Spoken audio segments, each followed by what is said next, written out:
ушунчалык тегиздиги, ушунчалык жылмалыгы мындайча айтканда айнектей да. Кадимки күзгүнүн өзүндөй. Ошон үчүн күзгү таш деп атаган да. Бул тоо кыркаларында да тарыхый жана сырдуу кубулуштардын бири жайгашкан. Аны бардык эл биле бербейт. Жергиликтүүлөр бул жерди күзгү таш деп атап койгон. Баткен район аймагында жайгашкан күзгү таш мезгилинде бул чөлкөмдү кадимки экран сыяктуу көрсөтүп тургандыгы жөнүндө Бабурнаме китебинде жазылган. Анын жардамында жашоочулар уурдалган мал жандыктарын жана ууру каракчыларды оңой эле таап алышкан экен. Мындан улам басмачылар тарабынан бул таштар талкаланып, өз касиетин жоготкондугу тууралуу да маалыматтар жазылган. Мына биздин колубузда атактуу Борбордук Азиядагы, керек болсо Афганистан, Индиядагы мамлекет башчысы, бир канча коомдук саясий ишмер, жазуучу болуп иштеп жүргөн Бабурдун Бабурнаме аттуу китеби турат. Мына ушул китебинде Бабур 1503-жылы Шейбани хандан куулуп, Хажрент Исфара, Баткен, Зардар аркылуу Гератка ашып кеткен. 3-жылы келип, 4-жылы ашып кеткен. 1 жыл мына ушул Сох аймагында турган. Мына ушул китептен мына 31-бетинде жазганда, мына ушул Исфаранын жогору жагында адырлардын арасында бир күзгү таш бар. Анын узундугу 10 метрден ашык, бою кээ бир жери адамдын боюнда, кээ бир жери көкүрөгүнө чейин деп жазган. Мына биз азыр ошол таштын жанында турабыз. Күзгү таш учурунда узундугу 10 метрге, ал эми туурасы 2 метрге чейин болсо, бүгүнкү күндө табигый себептерден улам кыйроого учураган.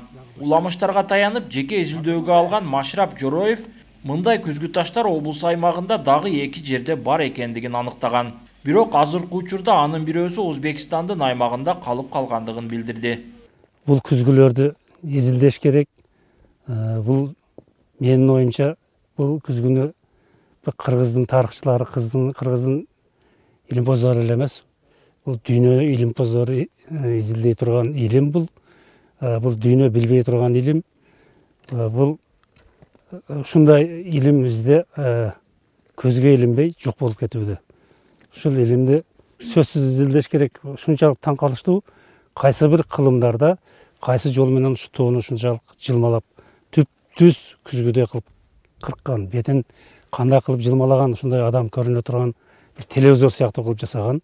Мындай баалуулуктарды корукка алып, мамлекеттик деңгээлде көңүл бурулса, чет өлкөлүк изилдөөчүлөрдү тартууга болот дейт тарых илимдеринин кандидаты. Анткени облус аймагында уламыштар аркылуу гана айтылып жүргөн тарыхый жерлер көп. Союз убагында да илимий негизде толук кандуу изилдөө жүргөн эмес. Эми жок, муну корукка алыш керек албетте, биринчиден. Экинчиден, муну кандай максатта пайдалангандыгын, кандай максатта жасалгандыгын эме кылыш керек. Экинчиден, муну биз эгерде Бабурдун күзгү ташы деп дүйнө жүзүгө жар салып ошол жерде кылсак, буга бир канча туристтер келиши мүмкүн, бир канча кызыгуучулар келиши мүмкүн, бир канча изилдөөчүлөр келиши мүмкүн.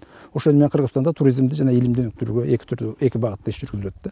2016-жылдан баштап Баткен мамлекеттик университетинин мугалимдери тарабынан облус аймагындагы тарыхый жерлерди каттоого алуу башталган. Алардын демилгеси менен таш бетине түшүрүлгөн жазуулар корукка алынып, 2 миллион сом акча бөлүнгөн. Тарыхый баалуулуктарды сактоо боюнча облустук деңгээлдеги музей жок болгондуктан, университеттин базасында музей уюштурууда колго алынган.